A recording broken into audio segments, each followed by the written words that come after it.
सभी बच्चों को मेरा राम राम। आशा है कि आप सब अच्छे हैं और आपकी पढ़ाई लिखाई बिल्कुल अच्छी चल रही है, मजे में है सब कुछ। स्वागत है आप सभी का हमारे एक और प्यारे से लेक्चर के अंदर।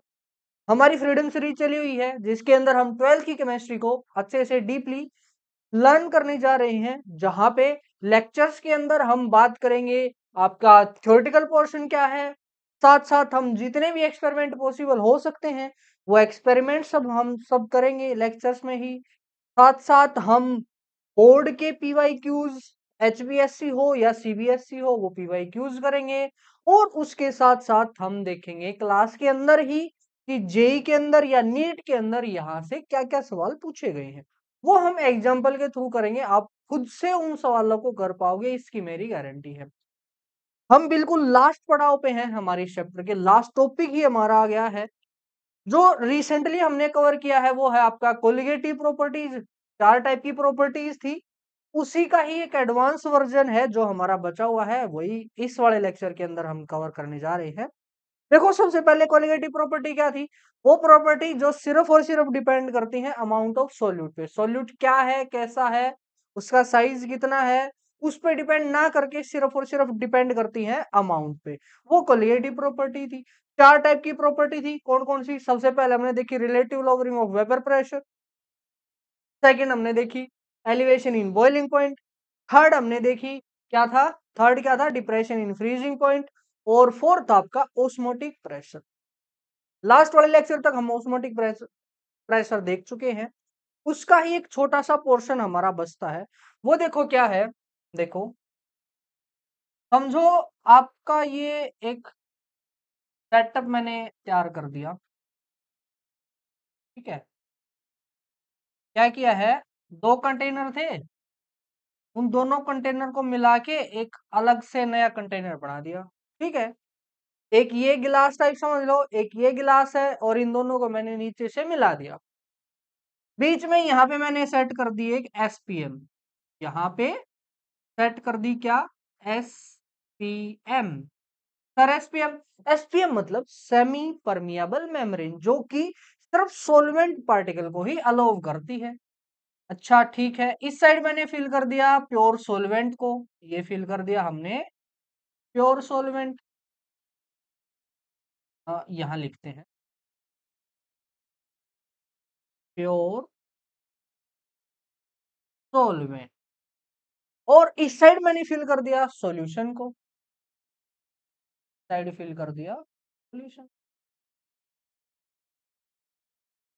ये मैंने ये लगा दिए, ये इसमें सॉल्यूट बोल रखा है। इस साइड है आपका क्या? सॉल्यूशन। सॉल्यूशन। Very good. अब हमने देखा था कि इस साइड प्रेशर कम है, इस साइड प्रेशर ज्यादा है, तो आपका लिक्विड इधर से इधर फ्लो करेगा। करेगा। इस साइड प्रेशर कितना है? P not a. और इस साइड प्रेशर था पीटी। ठीक है, हम क्या करा करते, इस पीटी वाली साइड ना एक एक्स्ट्रा प्रेशर ऐड कर दिया करते, पाई प्रेशर, जिसको हमने नाम दिया था क्या? Osmotic pressure. अब इससे क्या हुआ? दोनों साइड ना, दोनों साइड प्रेशर इक्वल हो गया। अब मैं थोड़ा सा और चेंज करता हूं, वो चेंज क्या है? इस साइड ना थोड़ा सा और प्रेशर ऐड कर दो, पी डैश।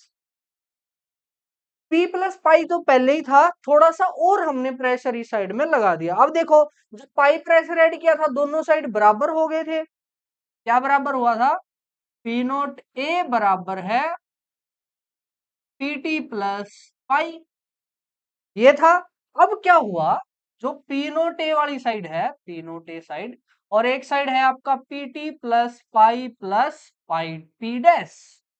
अब कौन सी साइड प्रेशर ज्यादा हुआ बताओ मेरे को? इस साइड प्रेशर ज्यादा हुआ ना, क्योंकि इस साइड कुछ ना कुछ ऐड किया है, तो ऑटोमेटिक इस साइड ज्यादा हो गया। तो ये हो जाएगा आपका कम। और जैसे ही ये कम हुआ, क्या लिक्विड फ्लो करना स्टार्ट कर देगा? यस, कर देगा। जहां भी प्रेशर का डिफरेंस होता है, आपका लिक्विड फ्लो करता ही करता है। फ्लूइड बोल लो आप, लिक्विड की बजाय फ्लूइड फ्लो कर रहा है। फ्लूइड, फ्लूइड मैंने क्यों लिया? देखो, फ्लूइड का मतलब होता है जो चीज बह सकती हो। और बहने की बात करें तो लिक्विड भी बह सकता है, साथ साथ गैस भी बह सकती है। और ये वाला जो लॉ है कि हाई प्रेशर से लो प्रेशर जाना, वो फ्लूइड्स के लिए वैलिड है। चाहे वो गैस हो, चाहे वो क्या हो आपका लिक्विड हो, वो हमेशा हाई प्रेशर से लो प्रेशर की तरफ ट्रेवल करेगा।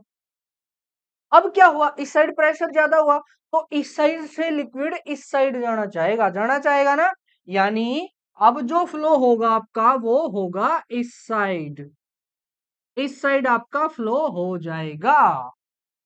अब ये बात मेरे को बताओ, इस सॉल्यूशन की पहली बात तो चलो एक तो मैं ही बता दूं, इसमें है एक तो सोल्यूट और दूसरा है इसके अंदर सोलवेंट, है ना। अच्छा, सोल्यूट भी आप कौन सा लेके चलते हो, आप नॉन वोलेटाइल सोल्यूट लेके चलते हो। नॉन वोलेटाइल यानी जनरली सॉलिड फॉर्म के अंदर, ठीक है, ये है। और अगर रियल लाइफ का एग्जांपल लेके चलना है, मान लो इस साइड है वाटर, वाटर वो भी कौन सा, प्योर, प्योर वाटर। और चलो इस साइड में लेके चलता हूं इम्प्योर वाटर, यानी उस प्योर वाटर के अंदर कुछ न कुछ आपने मिला दिया, इम्प्योर वाटर। क्लियर है, एक साइड प्योर सॉल्वेंट वहां पे आपने वाटर लिया है, एक साइड है सॉल्यूशन यानी इम्प्योर वाटर आपने लिया है। अब क्या किया, एक साइड आपने प्रेशर बहुत ज्यादा अप्लाई कर दिया, कौन सी साइड है, सॉल्यूशन यानी इम्प्योर वाटर की साइड आपने ज्यादा प्रेशर अप्लाई कर दिया। जैसे ही यहां ज्यादा प्रेशर अप्लाई किया, जो इसके अंदर पार्टिकल थे वो कहां से कहां ट्रेवल करेंगे, इस वाली साइड से इस वाली साइड ट्रेवल करेंगे। क्यों, क्योंकि इस साइड प्रेशर ज्यादा है, उस साइड प्रेशर कम है। अब ये बताओ कि सोल्यूट पार्टिकल इधर से इधर जाएंगे या सोलवेंट पार्टिकल, बताओ फटाफट। याद हो तो पहले वाले लेक्चर के अंदर हमने डिस्कस किया था कि जो एसपीएम है ना, एसपीएम जो है सेमी परमियाबल मेम्ब्रेन, वो अलाउज ओनली सोलवेंट पार्टिकल, वो सिर्फ और सिर्फ किसको जाने देती है, सिर्फ और सिर्फ सोलवेंट पार्टिकल को ही अपने अंदर से जाने देती है, सोल्यूट पार्टिकल को जाने नहीं देगी।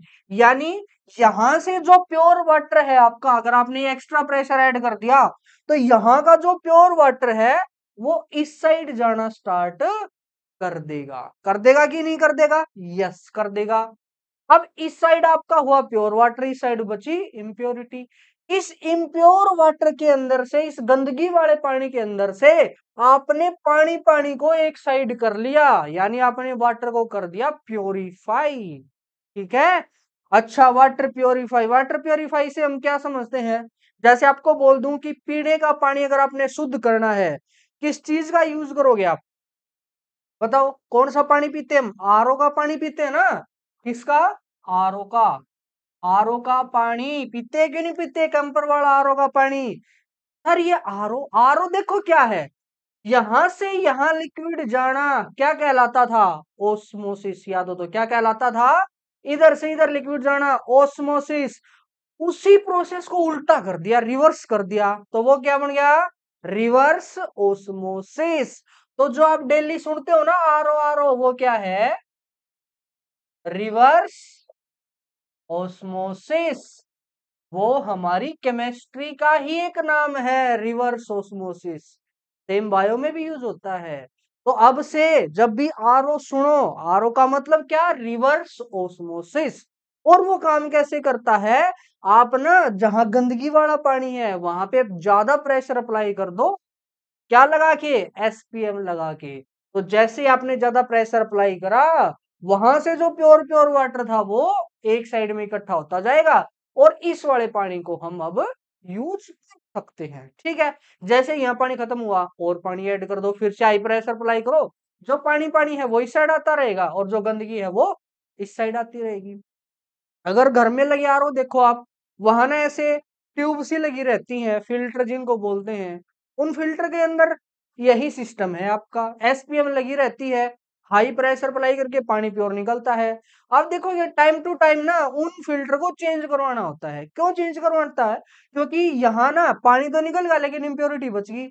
अब वो इम्प्योरिटी उस फिल्टर को जाम कर देती है, यानी यहाँ पे इम्प्योरिटी आके रुक जाएंगी, अब वो पानी को उधर जाने नहीं देंगी। इसी वजह से उसको बार बार हमें या तो साफ करते रहो या फिर उसको आप चेंज करवा लो, जैसे ही वो खराब होता है। खराब क्यों होता है, इम्प्योरिटी ज्यादा होने से। तो अब जब भी आप क्या सुनो, आरओ सुनो, आरओ सुनते ही क्या चीज ध्यान में आना चाहिए, रिवर्स ओस्मोसिस। रिवर्स ओस्मोसिस मतलब हाई प्रेशर अप्लाई करके ओस्मोसिस की प्रोसेस को रिवर्स कर देना, ठीक है, जिससे हमें प्योर पानी मिल सके। तो ये हमारा उस ओस्मोटिक प्रेशर वाले पार्ट से एक छोटा सा पार्ट रहता था जो हमने यहाँ पे कवर कर लिया है। अब चलते हैं हमारे लास्ट टॉपिक की तरफ, जो कि रहने वाला है अब नॉर्मल मोलेक्युलर मास। यहां से भी एमसीक्यू बहुत ज्यादा मात्रा में आते हैं और वैसे क्वेश्चन भी ज्यादा ही आते हैं यहाँ से। क्यों? क्योंकि अब तक जितने भी आपने कंसेप्ट पढ़े ना वो सभी इस वाले टॉपिक के अंदर आ जाएंगे, इसलिए ये इंपॉर्टेंट हो गया, ठीक है। एग्जामिनर जो होगा वो भी दिमाग लगाएगा ना कि क्यों ना मैं एक ऐसा टॉपिक पूछूं जहां बच्चे की सारी समझ टेस्ट हो। तो वो पूछता है जनरली क्या, इस वाले टॉपिक से, या फिर वो पूछता है ओस्मोसिस से, कोलिगेटिव प्रॉपर्टी से, वो लास्ट में आती है जहां पे रोल्ट लॉ भी यूज होता है आपका। सारे जितने भी लॉ हैं, वेपर प्रेशर का जिक्र आएगा, बॉइलिंग पॉइंट का, फ्रीजिंग पॉइंट का, मोलैरिटी मोलैलिटी, इन सब का भी जिक्र आएगा, मोल्स का जिक्र आएगा। इसलिए वो शुरू के टॉपिक से पूछने की बजाय जनरली वो लास्ट वाले जो टॉपिक होते हैं आपके वहां से पूछना प्रेफर करता है। चलो, अब जो हमारा टॉपिक है वो है अब नॉर्मल मोलेक्युलर मास। नाम से ही क्लियर है कि ऐसा मोलेक्युलर मास जो अब नॉर्मल हो। अब नॉर्मल यानी जो नॉर्मल ना हो, ठीक है। वो कौन सा मास हुआ? देखो, आप कोलिगेटिव प्रॉपर्टीज का यूज करते हो। कोलिगेटिव प्रॉपर्टीज एक बार लिख देता हूं। जो कोलिगेटिव प्रॉपर्टीज हैं उनका यूज जनरली क्या करने के लिए नहीं होता है, टू फाइंड दी मोलेक्युलर मास। देखो, याद हो तो हर फॉर्मूले के अंदर मोलेकुलर मास आता है। मोलेकुलर मास का पता करने के लिए हम यूज करते हैं कोलिगेटिव प्रॉपर्टीज का, क्योंकि कोलिगेटिव प्रॉपर्टी को आपने एक्सपेरिमेंटली निकाल लिया। अब उस एक्सपेरिमेंटल डाटा के अंदर थ्योरेटिकल वैल्यू पुट कर दो तो आपका क्या मिल जाता था, मोलेकुलर मास मिल जाता था, ठीक है। अब अगर ऐसा हो कि आपने थ्योरी से तो कुछ निकाला लेकिन एक्चुअल में है कुछ और, इसका मतलब जो नॉर्मल मोलेकुलर मास था उससे कुछ अलग आ जाए, उस वाले मोलेकुलर मास को बोलते हैं अब नॉर्मल मोलेकुलर मास। क्या बोला मैंने कि जब कोलिगेटिव प्रॉपर्टी से कुछ अलग ही मोलर मास आ जाए, अलग ही मोलर मास आ जाए नॉर्मल से अलग, तो उसको बोलते हैं अब नॉर्मल मोलेकुलर मास, ठीक है। और इसको डिनोट करते हैं वेंट होफ फैक्टर से, वेंट होफ फैक्टर, जिसको डिनोट करेंगे स्मॉल आई के साथ, went Hoff factor I. Went Hoff factor बोल लो या फिर अब नॉर्मल मोलिकुलर मास बोल लो, ठीक है। देखो, आई क्या हो जाएगा आपका, I is equal to, I is equal to observed molecular mass, observed molecular mass, या फिर ऑब्जर्व्ड मोलिकुलर मास नहीं, ऑब्जर्व्ड कोलिगेटिव प्रॉपर्टी। हम कोलिगेटिव प्रॉपर्टी निकाल रहे हैं ना, ऑब्जर्व्ड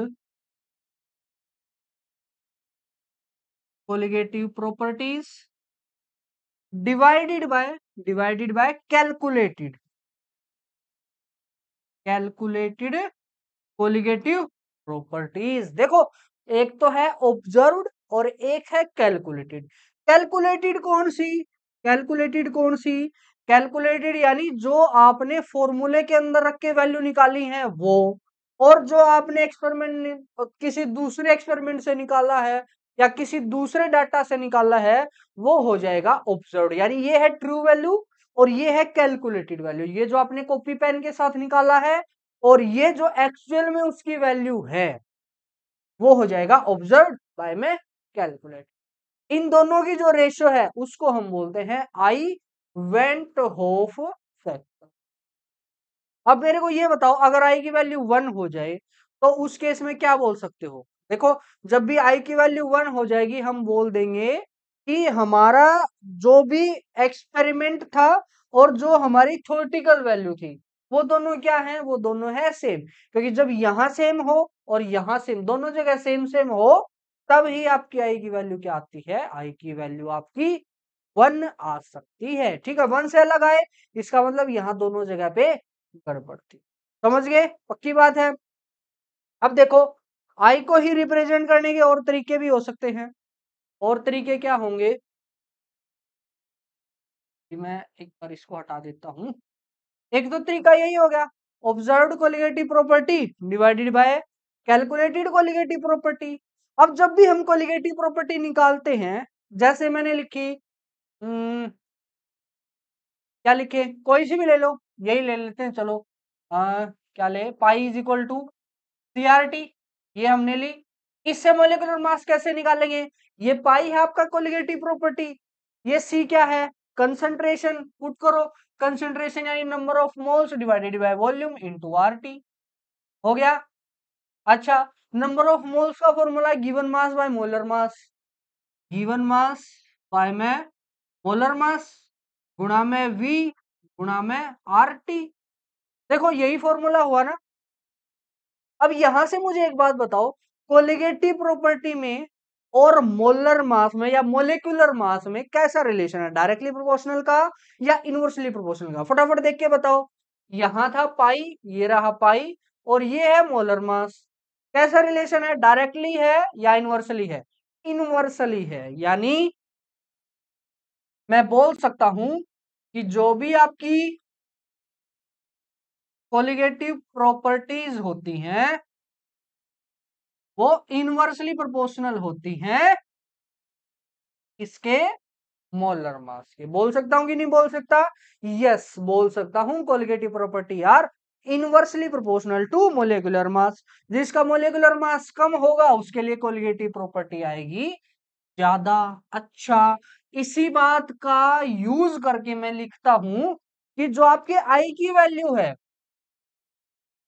आई की जो वैल्यू है, अगर वो मोलेकुलर मास के फॉर्म में लिखी जाए तो ऊपर ऑब्जर्व्ड आएगा या कैलकुलेटेड, बताओ। देखो यहां है ऑब्जर्व्ड कोलिगेटिव प्रॉपर्टी, तो ऑब्जर्व्ड मोलेकुलर मास ऊपर या नीचे, इनवर्सली प्रोपोर्शनल है तो वो आएगा नीचे। यानी यहां पे आएगा observed molecular mass, observed molecular mass, ठीक है। और ऊपर क्या आएगा, ऊपर आएगा कैलकुलेटेड मोलेकुलर मास। तो ये भी एक तरीका हुआ आपका वेंट ऑफ फैक्टर निकालने का, आई निकालने का। ठीक है, आप या तो ये याद रखो या ये याद रखो, वो आपकी मर्जी है। एक और हो सकता है इसमें, और क्या हो सकता है कि जनरली कोलिगेटिव प्रॉपर्टी और नंबर ऑफ मोल्स में बताओ क्या रिलेशन था। फिर से करते हैं चलो, pi is equal to CRT, और सी को आप क्या लिखते हो, सी को हम लिखते हैं एन बाय वी। तो बताओ नंबर ऑफ मोल्स डायरेक्टली थे या इनवर्सली थे, वो तो डायरेक्टली है ना, डायरेक्टली है, तो इसका मतलब ऊपर आएंगे observed mole divided by calculated mole, ये हम बोल सकते हैं। समझ गए, पक्की बात है। चलो ये अलग अलग फॉर्मूले हुए हमारे आई के। अब बात आती है कि ऐसा होता क्यों है, उसके रीजन क्या क्या है, ये तो हमने देख लिया, चलो रीजन और देखते हैं। देखो रीजन क्या हुआ, कोलिगेटिव प्रॉपर्टी की अगर मैं बात करता हूं, कोलिगेटिव प्रॉपर्टी डिपेंड करती है on the amount of solute या फिर number of particle of solute. अगर कैसे भी करके वो चेंज हो जाए, क्या चीज चेंज हो जाए, नंबर ऑफ पार्टिकल चेंज हो जाए सॉल्यूशन में डालने के बाद, सॉल्वेंट के अंदर डालने के बाद, इसका मतलब आपकी कोलिगेटिव प्रॉपर्टी भी क्या हो जाएगी, चेंज हो जाएगी। और कोलिगेटिव प्रॉपर्टी चेंज यानी आई की वैल्यू या तो ग्रेटर देन 1 या फिर लेस देन 1। वो कैसे कैसे हो सकता है, देखो फर्स्ट केस हो सकता है डिसोसिएशन, डिसोसिएशन, डिसोसिएशन का मतलब है कोई भी आपके पास एक सब्सटेंस था, उसको आपने सॉल्वेंट के अंदर डाला और वो आयंस के अंदर डिसोसिएट हो गया, टूट गया, टूट गया मैं दो। जैसे ये एक NaCl था, नमक था आपका, ठीक है। नमक के अंदर आयनिक बॉन्ड है, यानी इन दोनों के बीच में कुछ ऐसा बॉन्ड नहीं है, जस्ट फोर्स ऑफ अट्रैक्शन है। जैसे ही आप इसको वाटर के अंदर डालोगे, वाटर के अंदर, ये Na पॉजिटिव आपका अलग हो जाएगा और Cl नेगेटिव आपका अलग हो जाएगा। ठीक है। अब समझो, मैंने ना 10 NaCl लिए थे कि नहीं लिए थे? लिए थे। अब वो 10 NaCl से मुझे Na बताओ कितने मिलेंगे? 10 ही मिलेंगे, क्योंकि एक NaCl के अंदर एक Na है, तो ये मिले 10 और Cl भी मिले 10। तो आपने 10 पार्टिकल पानी के अंदर डाले, लेकिन पानी के अंदर जाने के बाद वो पार्टिकल कितने हो गए? वो हो गए टोटल 20। समझे? तो यहां से अगर कोलिगेटिव प्रॉपर्टी निकालते हो आप, यहां से, उसको बोलते हैं कैलकुलेटेड। कैलकुलेटेड कैलकुलेटेड क्या बोलेंगे? Colligative property. Calculated colligative property. ठीक है। और वहीं पे एक्चुअल में आपने तो 10 डाले, लेकिन एक्चुअल में है कितने? एक्चुअल में है वो 20। तो इसको हम बोलेंगे ऑब्जर्व्ड कोलिगेटिव प्रॉपर्टी। समझे कि नहीं समझे? बताओ एक बार, चलो एक बार बता देता हूं। आपने 10 NaCl लिए थे, लेकिन जैसे ही वो सॉल्यूशन के अंदर गए, पानी के अंदर गए, वो 10 के कितने बन गए? 20। और कोलिगेटिव प्रॉपर्टी तो प्रॉपर्टी वो है जो सिर्फ और सिर्फ किस पे डिपेंड करती है? अमाउंट पे, मात्रा पे डिपेंड करती है। अब वो 10 है या 20, सिर्फ इस चीज पे डिपेंड करेंगी। वो 10 NaCl है, 10 MgSO4 है, या 10 CaCO3 है, उस पे डिपेंड नहीं करती। वो इस पे डिपेंड नहीं करती, वो सिर्फ इस पे, इस 10 पे डिपेंड करेगी। तो अगर यहाँ 10 है, यहाँ 20 है, तो इसका मतलब कोलिगेटिव प्रॉपर्टी आएगी आपकी अलग अलग। कोलिगेटिव प्रॉपर्टी यहां से अलग आएगी, यहां से अलग आएगी। तो अब बताओ इसके लिए आई की वैल्यू बताओ क्या आई? बताओ फटाफट, आई की वैल्यू। आई की वैल्यू क्या थी? Observed colligative property. यहाँ पे ऑब्जर्व्ड कोलिगेटिव प्रॉपर्टी, और यहाँ पे कैलकुलेटेड। ऑब्जर्व्ड कितनी है? ऑब्जर्व्ड है 20 की वजह से, और हम कैलकुलेट करेंगे 10 की वजह से। तो यहां से आई की वैल्यू कितनी आई? तो समझे कि नहीं समझे? समझे। तो जब भी डिसोसिएशन होगा, डिसोसिएशन के अंदर पक्की बात है, आई की वैल्यू आएगी आपकी ग्रेटर देन 1, क्योंकि नंबर ऑफ पार्टिकल हमेशा इंक्रीज होंगे, और अगर नंबर ऑफ पार्टिकल इंक्रीज होते हैं तो आपकी कोलिगेटिव प्रॉपर्टी जो भी ऑब्जर्व होगी वो भी ज्यादा ही होगी। ठीक है। ये केस हुआ 100% डिसोसिएशन का। लेकिन ऐसा भी हो सकता है, कैसा हो सकता है एक बार देख लेते हैं। मान लो आपने एक लिया ए बी, चलो लेते हैं हम, AB2 लेते हैं, AB2। ठीक है, AB2, और ये डिसोसिएट हो गया। इसके अंदर डिसोसिएट होगा A2 पॉजिटिव प्लस में 2B नेगेटिव। इसके अंदर क्या हुआ? ये इसके अंदर डिसोसिएट हुआ। ठीक है। अच्छा, अब देखो, डिसोसिएट भी हुआ ना, सारे AB2 इसके अंदर डिसोसिएट नहीं हुए। मतलब आपने 50 डाले थे, 50 में से सिर्फ कुछ ही पार्टिकल थे वो टूट गए इसके अंदर, बाकी ऐसे जुड़े ही रहे। मान लो वो कितने वो हुए आपके अल्फा परसेंट पार्टिकल जो थे वो आपके डिसोसिएट हुए हैं, सिर्फ कितने परसेंट? अल्फा। ठीक है। और जनरली अल्फा हम 1 के अंदर से लेते हैं।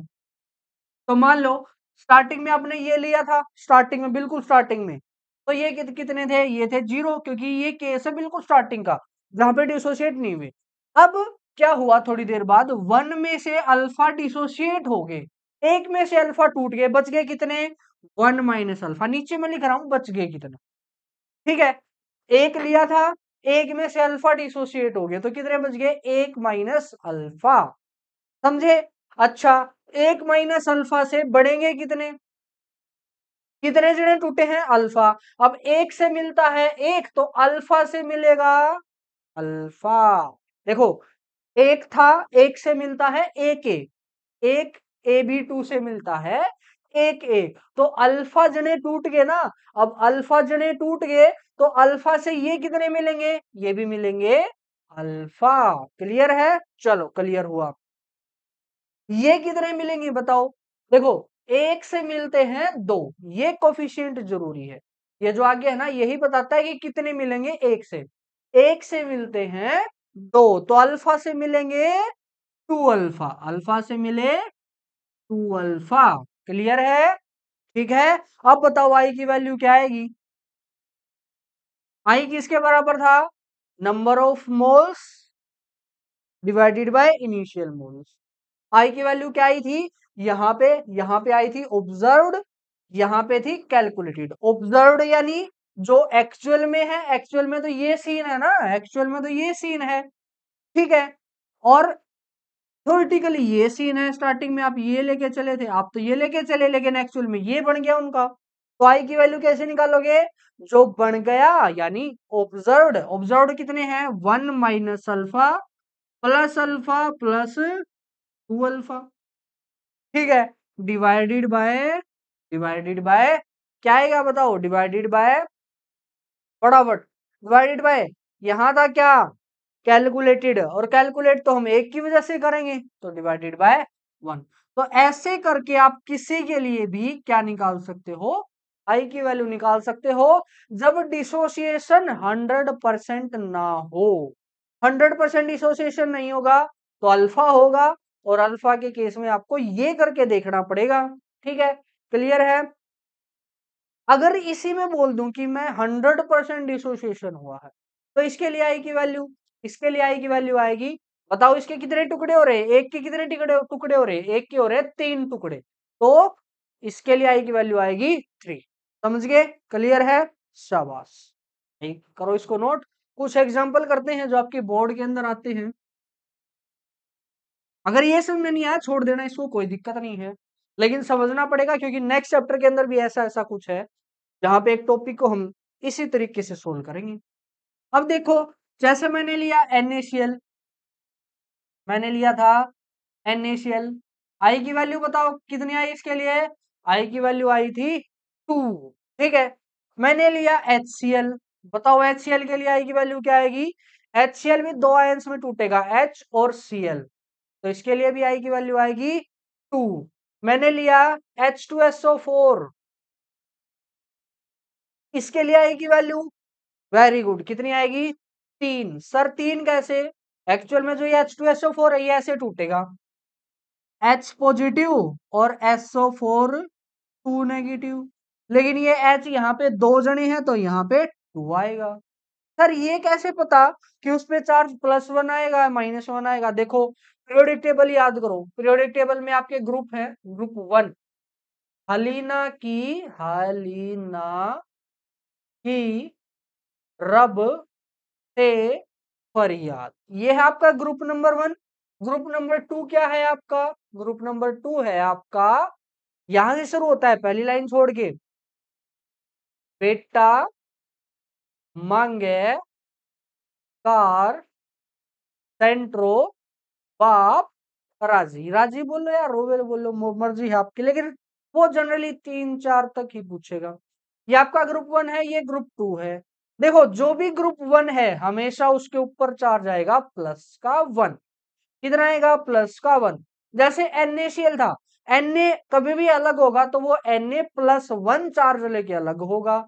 और क्या, जैसे ये H है, ये H भी ग्रुप 1 का ही पार्ट है, तो ये भी हमेशा +1 चार्ज लेके ही यहां से अलग होगा, ठीक है। जो भी ग्रुप 2 है आपका वो हमेशा +2 चार्ज लेके अलग होगा।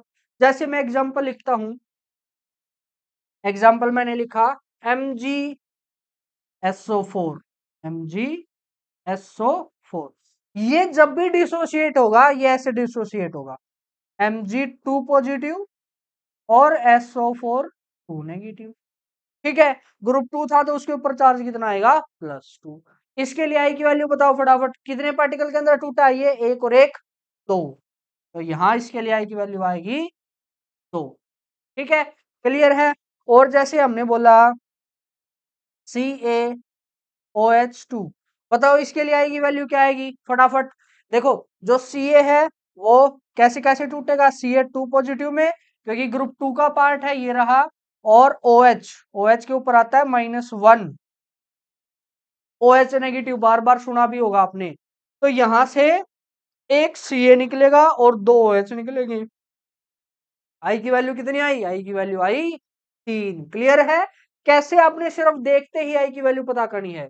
जैसे मैं पूछूं यहीं पे, चलो अलग से कर लेते हैं। बताओ Al2O3, इसके लिए आई की वैल्यू बताओ कितनी आएगी? फटाफट बताओ आई की वैल्यू, फटाफट। आई की वैल्यू क्या आएगी इसके लिए? आई की वैल्यू आएगी दो तो Al और तीन O, ये पांचों अलग अलग हो जाएंगे पांचों, तो आई की वैल्यू आएगी इसके लिए 5। क्लियर है? ठीक है, वेरी गुड। और जैसे मैं लेता हूं Al2SO43, चलो वो तो हो गया। हम्म, हाँ, जैसे मैंने लिया K4FeCN6, मैंने ये ले लिया। ठीक है, अब बताओ इसके लिए आई की वैल्यू। सर ये तो पहले कभी देखा ही नहीं। जिसको नहीं पता सुन लो एक बात, ब्रैकेट जो ये होती है ना, कैपिटल ब्रैकेट, ये वाली ब्रैकेट के अंदर जो कुछ भी है वो हमेशा साथ में रहेगा। इसको अगर आपने तोड़ना है, इस वाली बड़ी ब्रैकेट के अंदर जो भी है वो हमेशा साथ में रहेगा, यानी ये तो टूटे नहीं गी। ठीक है, अलग हो जाएगी इससे, किससे? K4 से, लेकिन टूटे नहीं गी। बताओ इसके कितने टुकड़े होंगे? यहां से देखो, चार तो K निकलेंगे और एक ये निकलेगा। निकलेगा कि नहीं निकलेगा? यस। तो इसके लिए आई की वैल्यू कितनी आई? आई की वैल्यू आई इसके लिए 5। Very good. मैंने लिया H2O, पानी, H2O वाटर। बताओ वाटर के लिए आई की वैल्यू, फटाफट। क्या वाटर डिसोशिएट होगा? यस, ये भी डिसोशिएट होगा। किस किस के अंदर? H पॉजिटिव और OH नेगेटिव के अंदर। तो इसके लिए आई की वैल्यू आएगी 2। अगर दे रखा है तो 2 आएगी। जैसे हमने लिया शुगर, C12H22O11, बताओ इसके लिए आई की वैल्यू क्या आएगी? इसके लिए आई की वैल्यू आएगी हमेशा 1। 1, क्योंकि ये टूटता नहीं, ये ऐसे का ऐसा ही आपका रहेगा, ये नहीं टूटेगा, तो इसके लिए आई की वैल्यू 1। ग्लूकोज हुआ जैसे C6H12O6, इसके लिए भी आई की वैल्यू क्या आएगी? आई की वैल्यू आएगी इसके लिए भी 1, ये भी नहीं टूटता। इसीलिए अब तक जितने भी क्वेश्चन हमने करे हैं, सभी क्वेश्चन के अंदर अगर वो सोल्यूट का जिक्र करता है, तो वो सोल्यूट कौन लेगा? या तो वो ग्लूकोज लेता है या वो शुगर लेता है। वो साल्ट नहीं लेता, NaCl नहीं लेता। क्यों नहीं लेता? क्योंकि NaCl के लिए आई की वैल्यू 2 आएगी, और जैसे ही आई की वैल्यू चेंज हुई, आपकी कोलिगेटिव प्रॉपर्टी चेंज हो जाएंगी एक्चुअल से। तो वो सवाल ही स्टार्टिंग में ऐसे देता है, ये वाले। ठीक है, सर इस जैसा एक और एग्जांपल करवा देते हैं। जैसे एक और लिया CO NH3Cl3, ये हमने ले लिया। बताओ इसके लिए आई की वैल्यू क्या आएगी? बताओ, मैंने बोला ब्रैकेट के अंदर जो भी कभी जो कुछ भी है वो कभी भी नहीं टूटेगा। नहीं टूटेगा तो इसका मतलब ये ब्रैकेट वाला हमेशा साथ रहेगा। साथ रहेगा तो इसके लिए आई की वैल्यू क्या आएगी? 1 आएगी। ठीक है, ऐसे करके आई की वैल्यू आप पता कर सकते होगे। यस, पता कर सकते हो। Very good. तो पहला केस किसका है? आपका डिसोसिएशन का। ये आई की वैल्यू तब है जब आपका डिसोसिएशन कितने परसेंट हो? 100% हो। लेकिन अगर 100 नहीं है तब क्या करेंगे? देखो, तब का भी मैं बताता हूं, भी बताता हूं, चिंता नहीं करो। चिंता नहीं, चिंता नहीं। देखो, जैसे हमने लिया है K2SO4, K2SO4, बोल दिया उसने कि ये सिर्फ 60% डिसोसिएट हो रहा है। कितने परसेंट? 60। यानी स्टार्टिंग में मान लिया ये 1 था, पहली बात तो इसको लिख लो, ये 2K पॉजिटिव प्लस में SO4 2 नेगेटिव, इसके अंदर डिसोसिएट होगा। ठीक है, अच्छा स्टार्टिंग में वो 1 था, बाद में कितना हुआ? इस 1 का 60% निकल गया। 1 का 60% यानी 0.6। 1 का 60% निकल गया, ये 0.6 यहां से निकल गया। बच गया कितना? इसको सोल्व करके बच गया 0.4। क्लियर है? अच्छा, अगर एक से ये मिलते हैं दो, तो बताओ 0.6 से ये कितने मिलेंगे? 1.2। ये कितने बने? 1.2। और ये कितने, एक से ये भी बनता है एक, तो 0.6 से ये बनेंगे 0.6। ठीक है। अब आई हम निकालते हैं कैसे, यहां पे हम लिखते हैं, क्या लिखते हैं यहाँ पे, कैलकुलेटेड या नहीं सॉरी ऑब्जर्व्ड, ऑब्जर्व्ड होगी इनकी वजह से, टोटल का सम कर दो कितना आएगा, 0.4 प्लस 1.2 प्लस 0.6 बाय में टोटल, या जो आप स्टार्टिंग में लेके चले थे कितना लेके चले थे एक, तो बाय में एक। बताओ आई की वैल्यू क्या आई, आई की वैल्यू आएगी 2.2, कितनी आई 2.2। ठीक है। वैसे अगर 100% होता तो इसके लिए आती 3, क्योंकि दो ये और एक ये, लेकिन 100% ना हो गए, वो कितना परसेंट है 60%, तो वो कितने आ गई 2.2। क्लियर है। यहां से इतने इजी इजी सवाल आपके नीट और जेई के अंदर पूछे जाते हैं। देखो थोड़ी देर बाद हम करेंगे उनको, एक बार मैं एक छोटा सा टॉपिक और बचता है हमारा, वो और करवा दूं, इसी का ही पार्ट है। पहला हमने देख लिया ना डिसोसिएशन, उसमें आई की वैल्यू ग्रेटर देन हमेशा 1 होगी। सेकंड केस है आपका ऐसे ही एसोसिएशन, एसोसिएशन डिसोसिएशन का बिल्कुल उल्टा रिवर्स। डिसोसिएशन के अंदर चीजें टूट रही थी, एसोसिएशन में चीजें आपस में जुड़ जाती हैं। मान लो आपने ए प्लस बी लिया और वो मिलके क्या बना लिया, उनने अंदर जाके ए बी बना लिया, या फिर आपने एन ए लिया यानी ए एन बार लिया और अंदर जाके उसने बना लिया ए एन। ठीक है। फर्क क्या है, इसके अंदर टोटल पार्टिकल देखोगे टोटल है एन, और यहाँ पे टोटल पार्टिकल है 1। यानी आपने मान लो 5 लिए थे, उन 5 से ये बन गए एक। और एग्जांपल जैसे जैसे आपने 2a लिया, 2a आपस में मिलके उनने बना लिया a2। ठीक है। फर्क क्या है, यहाँ दो पार्टिकल थे, यहाँ पार्टिकल कितना है एक, यानी जब नंबर ऑफ पार्टिकल आपके क्या हो जाए, नंबर ऑफ पार्टिकल हो जाए कम, तो उस केस में बताओ आई की वैल्यू क्या आएगी, हमेशा आई की वैल्यू आएगी लेस देन 1।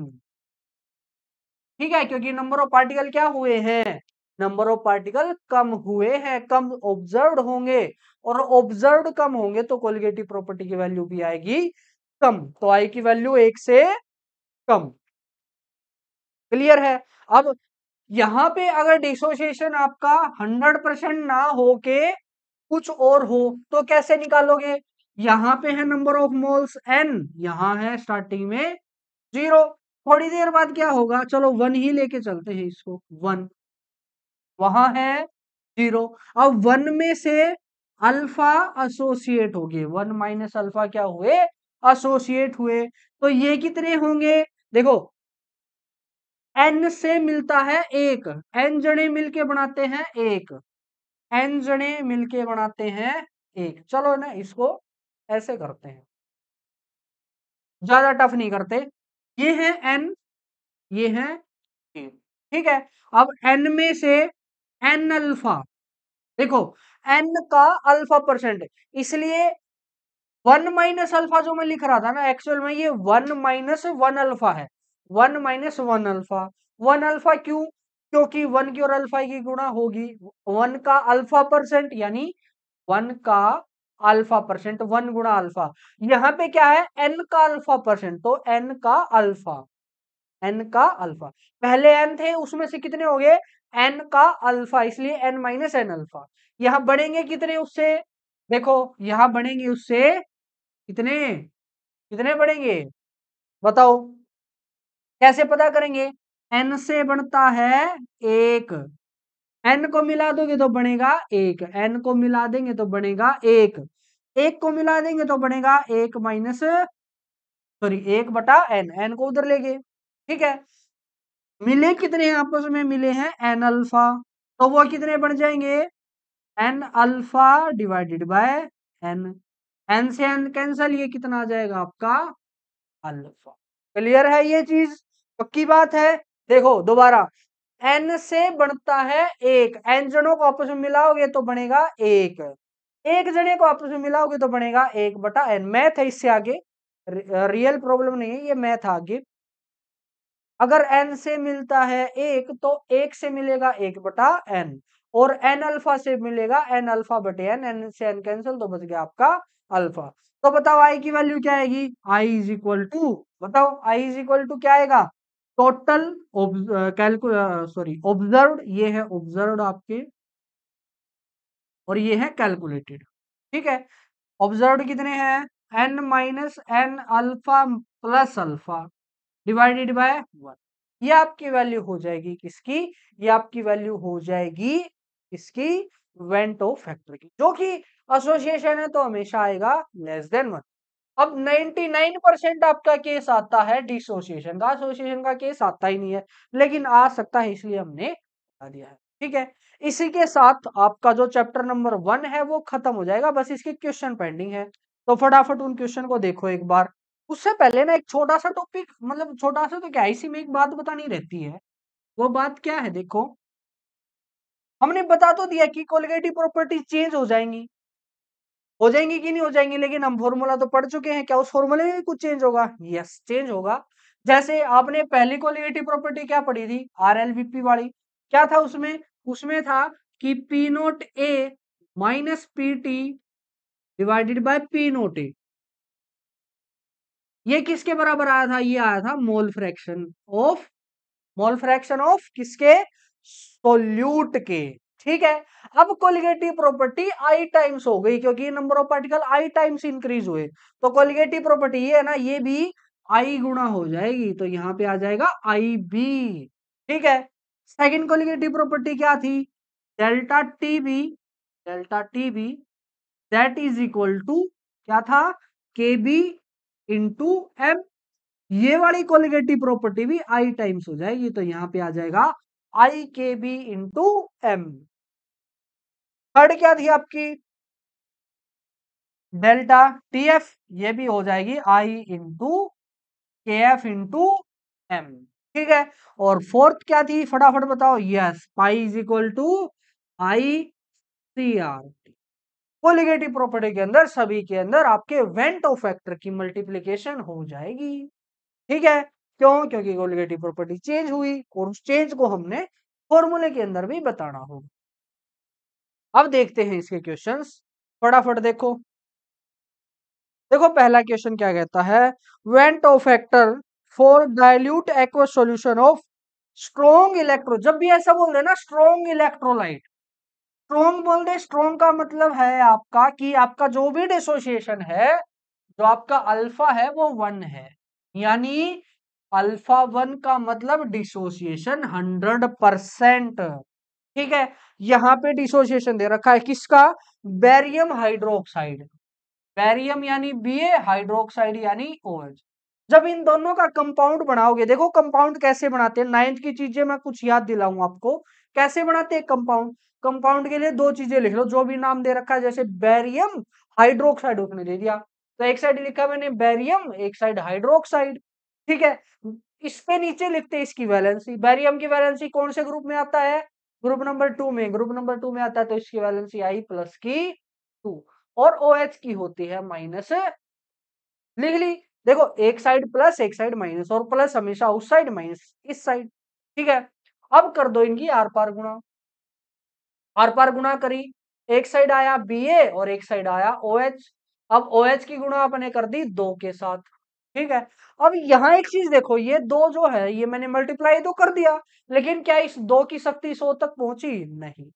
अगर ऐसे लिख रखा है आपने, इसका मतलब है ये 2 सिर्फ H के साथ गुणा है, वो O के साथ गुणा नहीं है, लेकिन हमने तो दोनों के साथ गुणा करना है, तो यहाँ पे लगा दो एक ब्रैकेट। इस ब्रैकेट का मतलब हो जाएगा कि ये 2 पूरी ब्रैकेट के साथ गुणा है। ये फॉर्मूला हुआ आपका बेरियम हाइड्रो ऑक्साइड का। इसके लिए आई की वैल्यू बताओ, अगर ये टूटेगा एक BH ये एक Ba ये मिलेगा और 2 OH मिलेंगे, तो टोटल आई की वैल्यू कितनी आई इसके लिए, 3। कितना इजी सा सवाल है। नेक्स्ट देखो, which one have the van't Hoff factor same as Al2SO4 3, Al2SO4 3। सबसे पहले इसके लिए आई की वैल्यू बताओ कितनी आएगी, आई की वैल्यू कितने पार्टिकल में टूटेगा, 2 तो Al है 2, और 3 है SO4, तो टोटल कितने हुए 5। ठीक है, अच्छा उसने पूछ लिया कि ये इनमें से किसके 5 होंगे, एक है आपका K2SO4 बताओ, K2SO4 के लिए 2 K 1 SO4 3। नेक्स्ट है K3FeCN6। बताओ इसके लिए आई की वैल्यू क्या आएगी, कितने पार्टिकल के अंदर टूटेगा। यहां से देखो 3 तो ये K अलग हो जाएंगे और एक ये ब्रैकेट, टोटल कितने हुए 4। नेक्स्ट केस है AlNO3 AlNO3 ये बताओ कितने के अंदर टूटेगा, एक Al निकलेगा और 3 NO3 निकलेंगे, तो टोटल हुए 4। और नेक्स्ट है आपका K4FeCN6 K4FeCN6, यहां से 4 K निकलेंगे और एक ये निकलेगा, तो इसके लिए 5। तो किसकी वैल्यू आई 5, इसकी आई, यानी ऑप्शन नंबर आपका आ जाएगा डी।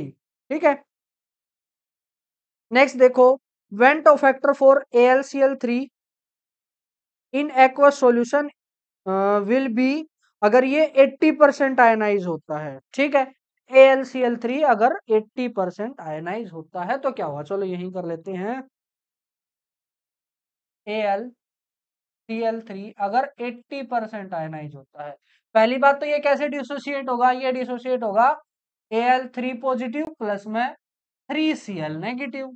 अब ये हुआ 80% डिसोसिएट करवा दो, स्टार्टिंग में ये 1 था, ये 0 0, अब ये 1 का 80% यानी 0.8, और ये 1 से मिलता है 1 तो 0.8 से मिलेगा 0.8, 1 से मिलता है 3 तो 0.8 से मिलेगा 2.4।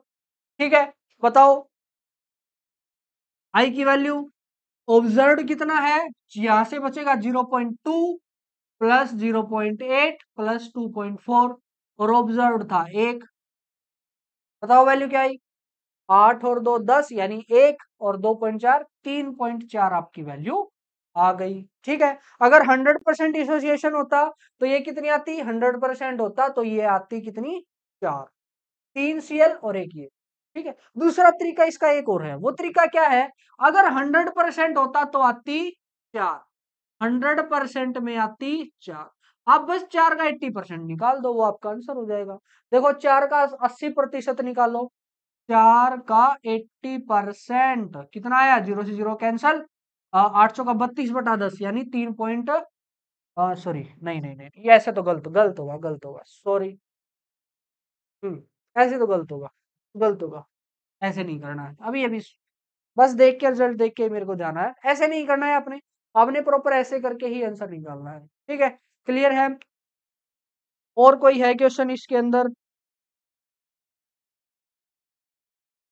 जैसे ये है, which of the following exhibit largest freezing point depression, यानी किसके लिए डेल्टा टीबी की वैल्यू ज्यादा होगी, सॉरी डेल्टा टीएफ की, उसके लिए ज्यादा होगी जिसके लिए आई ज्यादा होगा।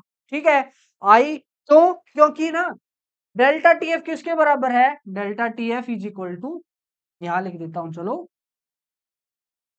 Delta TF is equal to I into K F into M. ठीक है, क्वेश्चन में बोल दिया कि एम की वैल्यू 0.1 है, यानी ये वैल्यू कर दी फिक्स, के एफ आपका ऑटोमेटिक फिक्स होता है। ठीक है, क्योंकि वो डिपेंड करता है सोलवेंट पे, और सोलवेंट इसने दे दिया एक्वस यानी वाटर। बच गया कौन, आई, तो आई जिसके लिए ज्यादा उसके लिए डेल्टा टीएफ ज्यादा। तो पहले वाले के अंदर आई की वैल्यू 2 आएगी, दूसरे के अंदर 1 आएगी, तीसरे के अंदर 3 और 2 5 आएगी, और चौथे के अंदर आएगी आपकी 3, तो आपका आंसर आ जाएगा सी। देखो किस चीज का सवाल था ये पीएमटी जो हमारा होता था, अभी वाला जो नीट है उसका पहले नाम था AIPMT। ठीक है, प्री मेडिकल टेस्ट 2014 के अंदर ये पूछा गया था, बिल्कुल आसान सा, हमने नीट 2016 का पहला ही क्वेश्चन करा था। तो आसान आसान यहाँ से सवाल आते हैं।